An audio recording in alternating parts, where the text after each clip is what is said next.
Hi everyone. I am so excited to chat with you guys this lunchtime on this topic of puberty. And I have a special guest today, Dr. Rinku Mehra. So I'm just waiting for her to come on. And we're going to talk about changes in puberty and PCOS and all of the things that a lot of young women ask me about. So really excited, just waiting for her to pop up here and we will get started. Hi, Dr. Rinku Mehra. Hi. Hi, how are you? Good, good. Thank you for coming on this lunchtime, and I'm really excited to have you. So as I was just telling our viewers, we're going to talk about puberty today, and the things that happen during that time. A lot of young women have questions about this. A lot of Mhm. moms have questions about this Yes. topic, for their daughters, and it's something. It can be a trying time and a troubling time for a lot of people. So I'm so excited that you're here to answer some questions for us. But before we go on, I'd love for you to introduce yourself. Sure, yeah, thanks for having me on. I'm Dr. Rinku Mehra. I'm a pediatric endocrinologist, and I am based actually in Virginia.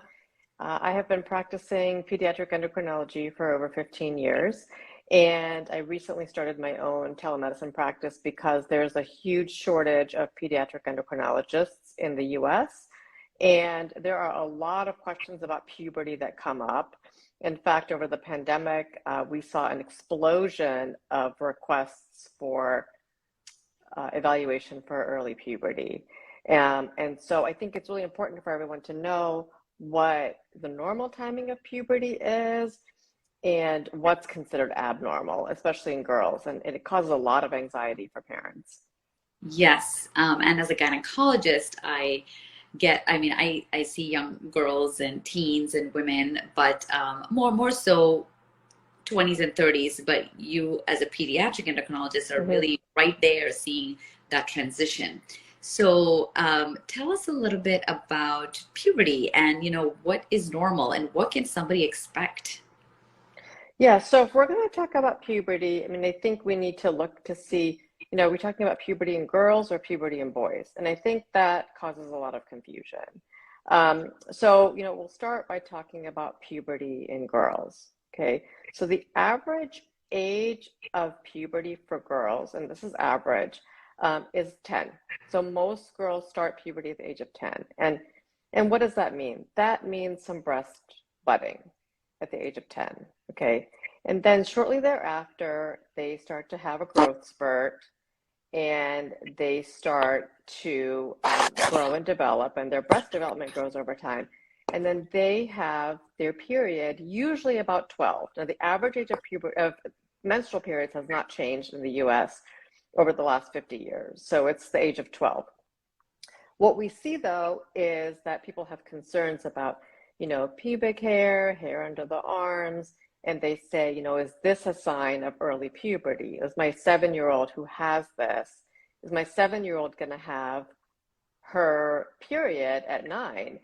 And so I think that's the source of anxiety that we have to look at. There's two, sources of puberty. One is that the ovaries wake up, right? So the pulses from your brain say, okay, ovaries wake up, start making hormone. The second is that the adrenal glands wake up and say, start making, body odor, acne, hair under the arms, and hair in your private areas. And that's not what gives you early period. What gives you an early period is if you have early breast development, a growth spurt, and then in 2 years you get your period. Okay, And that's that what people right are there freaked is. out about. Yeah, I was going to stop right there because that is just a golden nugget right there. Because you're Mm-hmm. right. A lot of people are like, oh my gosh, my 7-year-old has hair on her legs. Does this mean that, she's Mm-hmm. about to get her period early? And I think there's kind of this obsession about periods coming early because sort of our intake of, antibiotic infused food and Oh all yeah. Mm-hmm. recently too. So I think Right. a lot of American moms, myself included, I think we're a little bit on edge about this. Like, what does this mean, for our Right.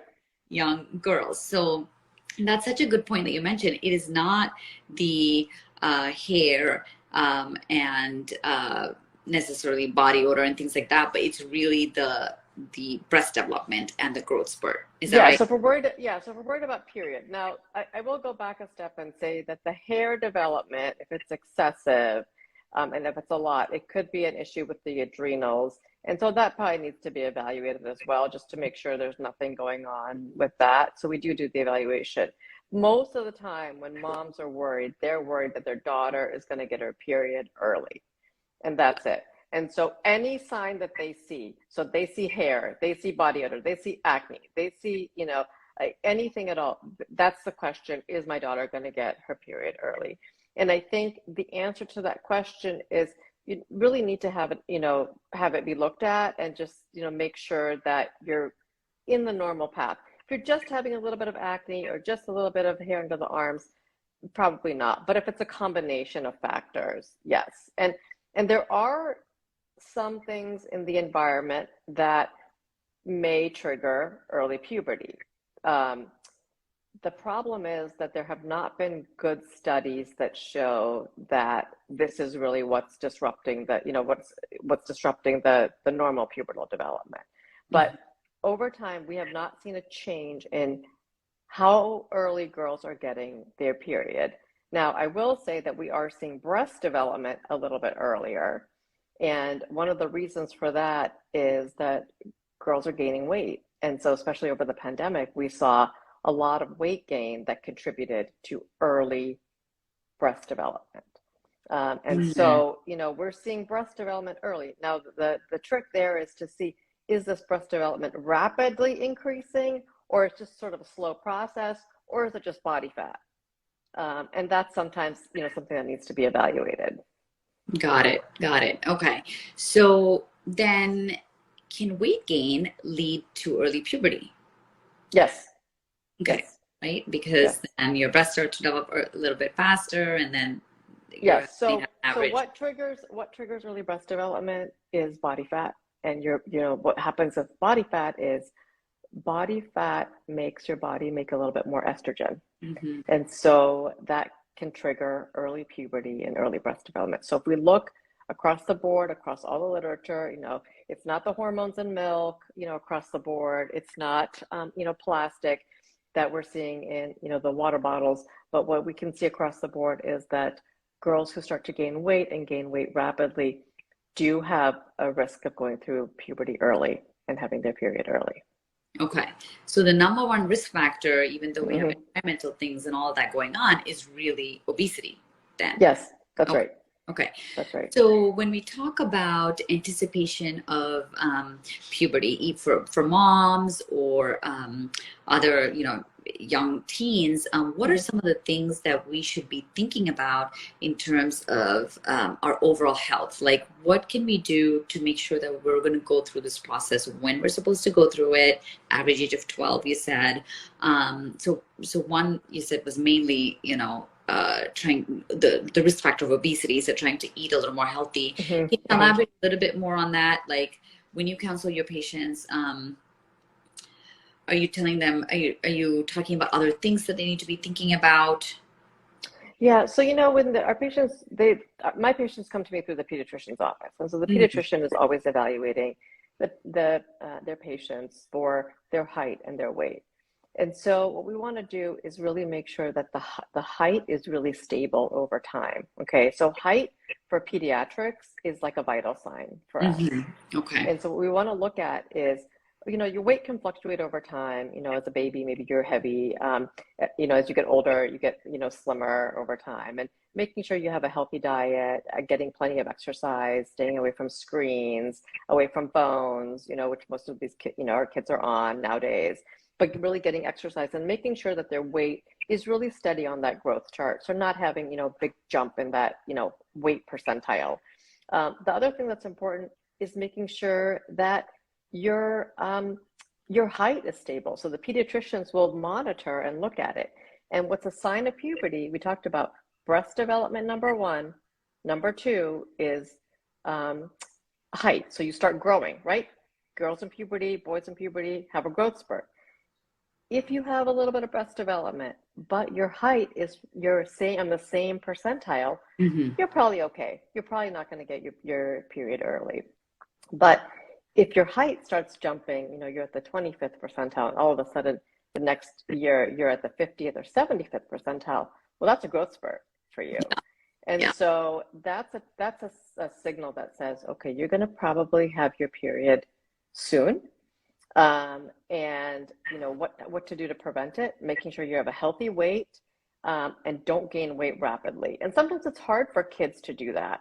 You know, I usually counsel my patients that I don't want to ever put them on a diet. I don't want to tell, you know, 8 or 9-year-old that you need to go on a diet, but we do want to focus on less sugary food, no soda, no juice. You know, cut down on the Halloween candy, or, you know, cut down on some, you know, some of the sugary foods, and eat a healthy diet, and really try to grow into your weight. So if you're 75 pounds, you know, at the age of, you know, 6 or 7, well, let's just try not to gain any more weight and grow into that weight. Because it's really hard for parents to put their kids on a diet. I mean, it's next to impossible. And the other piece of advice that I always give is have everybody eat the same thing at home, right? So try to have everybody eat like a well-balanced diet, so that the kids get used to seeing their parents eat healthy and not having juice at home, not stocking soda in the home. If you have guests at home, they don't need to have soda either, you know, trying to find something else. So really the focus really is on diet and nutrition. And that's really the main thing that you can do to prevent your kids from going through puberty early. This is so good because it also brings the control back to us, right? Sometimes as a mom or a parent, you're like, oh, I have no control over this. Oh, what, like, you know, what kind of, I don't know, hormone is in my chicken, and, you know, all those things. But really it comes back to the habits at home and what we bring back into the in house, and what kinds of, and as parents, like, you know, what kinds of snacks are we buying? And because, you know, the kids obviously are eating what we're putting into the pantry.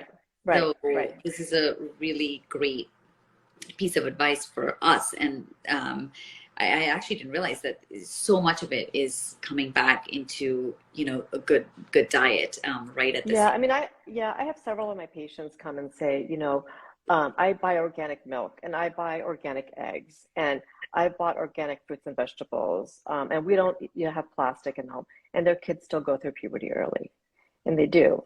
And so, you know, sometimes we just don't know. 99% of the time in girls, you know, it's either related to rapid weight gain, or it's what we call idiopathic. We don't know why it happens. You know, 1% of the time there's something else that happens. You know, there's, you know, some kids who have a brain tumor or something like that that triggers them to go through puberty early.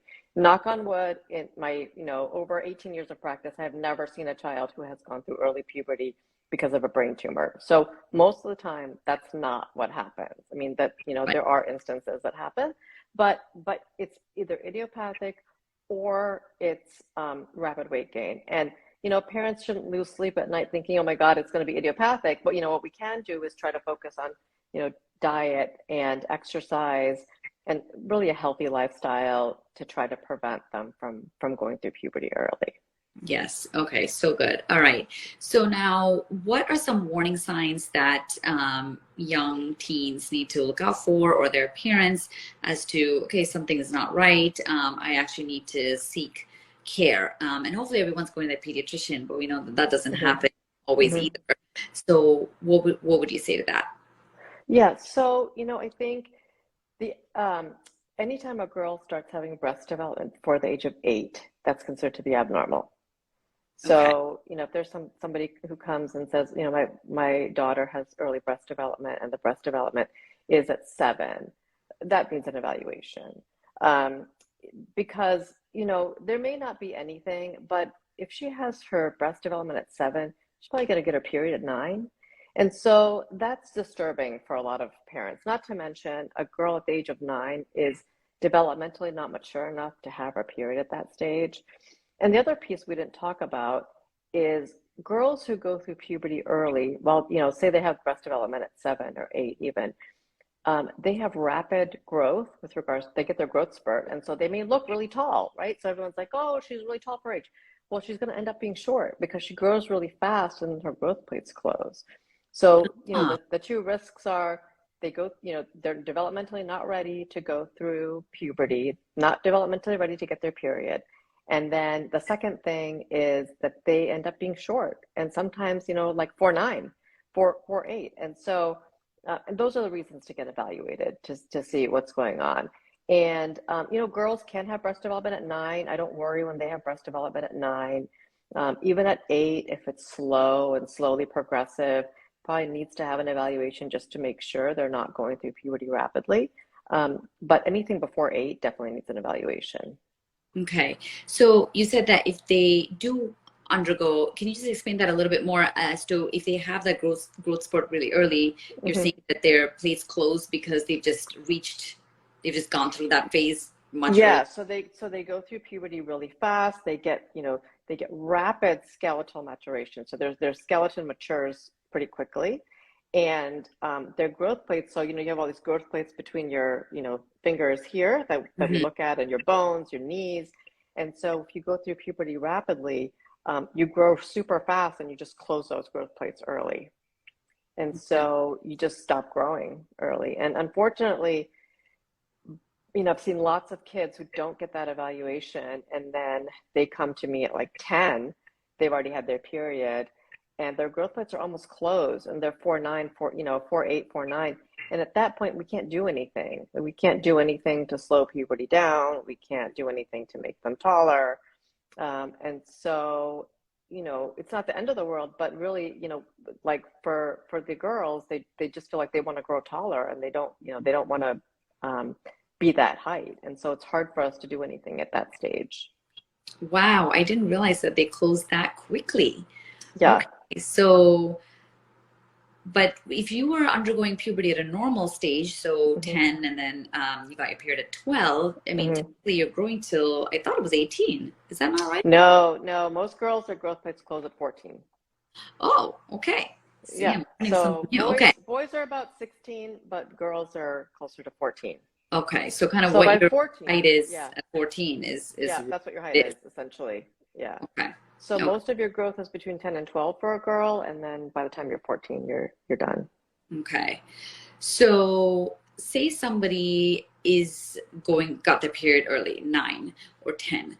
Hmm. Um, what do they need to do other than seeing their pediatrician ASAP? What kind of evaluation do you need? You said that, further workup needs to be done.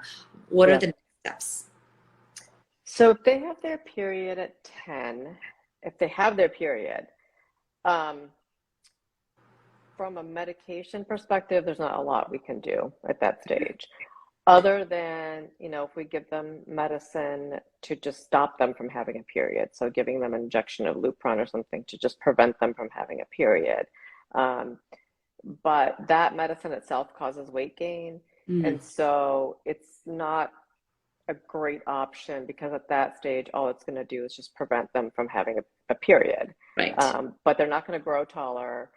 Um, they're going to gain weight. I mean, it has an effect on their bones also. It doesn't let them, their estrogen levels go down. So it doesn't let their bones get stronger. Right. So if they have their period, there's not a lot we can do other than offer some counseling and talk to them about how to take care, like how to, be sanitary and hygienic at, when they have their period.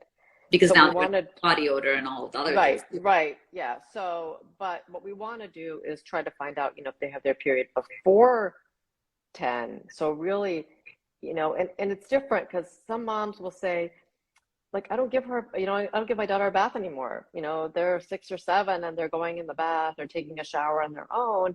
And so sometimes hard to tell. But if there is any sign that you feel like, okay, my daughter has breast development, that's the time to go into the pediatrician to just get an evaluation to say, is this really breast development? Sometimes it isn't. Sometimes it's just fatty tissue.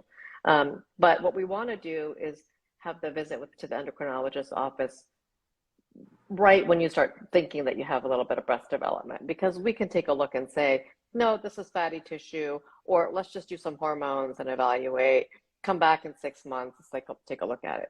Once you actually get your period, there's not a lot we can do from that perspective. Got it. Okay.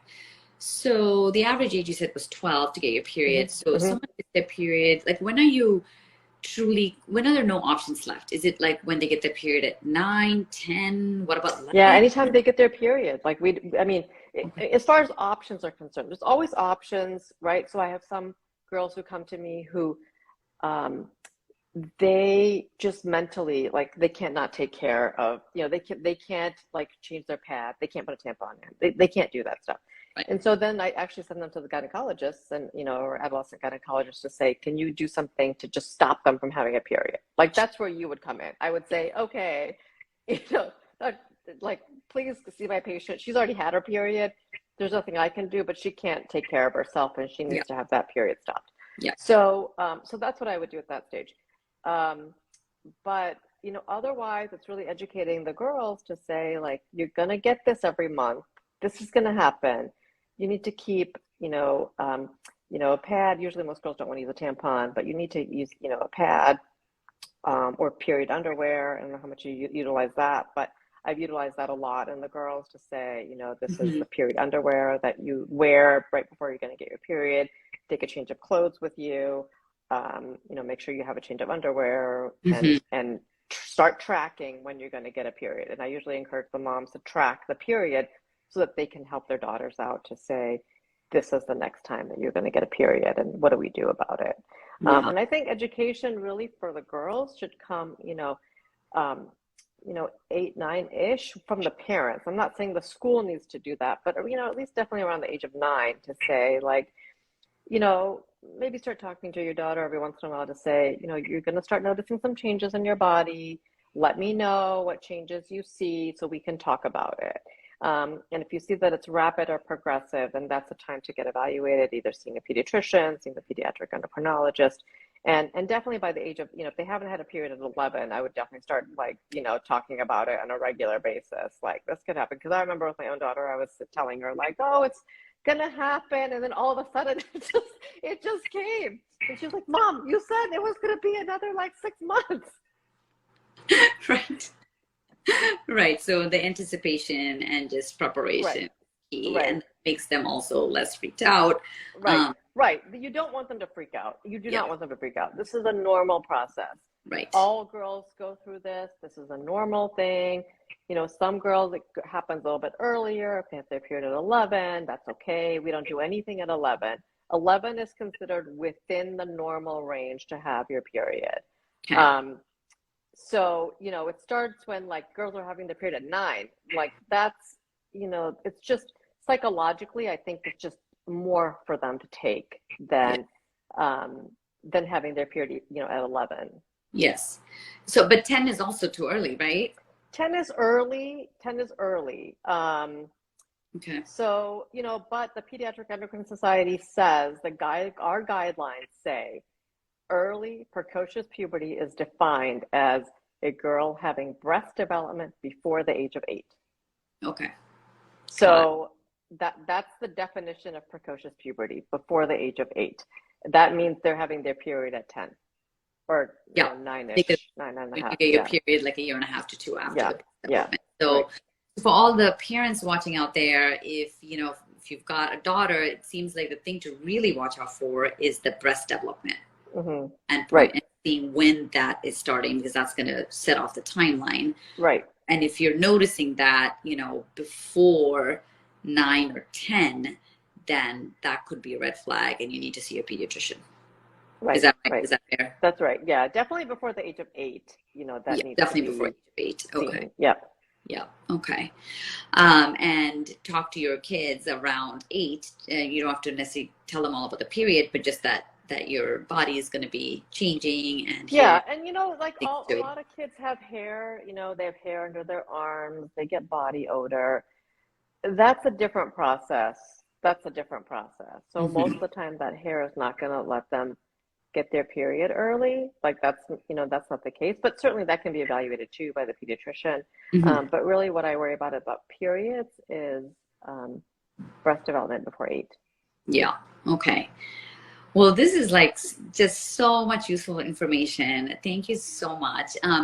Any parting words of wisdom or things you think, parents should know about this topic? Um, I think the important thing is just to make sure you have a conversation with your kids and make sure that um, a little bit about their development and how they're growing, and if they have any questions, just to make sure they can come to you. And I think that the Mm. other thing is just to know that this is a normal process. This is a normal process. It happens to everybody, boys and girls, and um, they just need to be aware and don't freak out. We can treat early puberty. Um, we just need to know about it. So I don't think it's something to lose sleep over, because girls are going through puberty early. But we can, usually we can manage it, Yeah. and give them appropriate treatment. Yeah. Okay. Great. Well, thank you so much. Tell us, where can patients find you? Where can people follow you for more information? Tell us about that. Yes, so they can find me. My website is www.themeraclinic.com, and they can certainly call. I'm actually launching my practice in January. I'm seeing a handful of patients actually who are asking specifically for puberty questions before that, because I just don't want the parents to lose sleep at night, worrying for another month about. Is their daughter going through puberty early, and is she going to get her period? So I am seeing a handful of patients for early puberty. The one thing I will say is that girls who go through puberty early, we can treat, but they do have a slightly higher risk of developing PCOS in the future. Hmm. So that's also something, as a gynecologist, and when you Yeah. see your patients, that's something to just be aware of, that if they have Okay. early periods, early pubic hair development, sometimes it's a sign of, PCOS in the future. So that's something Okay. that we need to be aware of. Yeah. But certainly, yeah, they can ask me questions. I'm doing telemedicine appointments. I'm actually, licensed in DC, Virginia, and Maryland, and I'm looking at a couple of other state licenses to see what's available, so we can have that discussion as well. And I'm happy to Great. see people for second opinions as well. Yeah, that's amazing. And your social media handle, your Instagram at Dr. Mehra. Yes. Um, so follow her, people, and learn Great. Thank you learn so more. much. Yeah, this is such an important topic. I mean, even as a gynecologist, I just learned so much. This is great. So thank you for the work you do, and really appreciate you coming on and sharing your wisdom. Yeah, you're welcome. And I think, gynecologists are our partners. So I, work with a lot of gynecologists, Yes, specifically for this. So I'm yes. happy to know that you're available. And yeah, I'd love to, talk to you more. Yeah, great.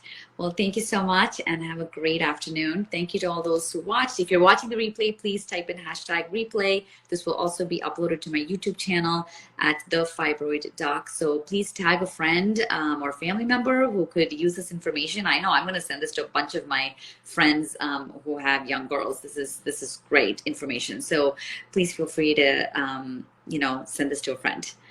Thank you, everybody. All Bye. right. Thank you. Okay. Bye. Bye. Bye.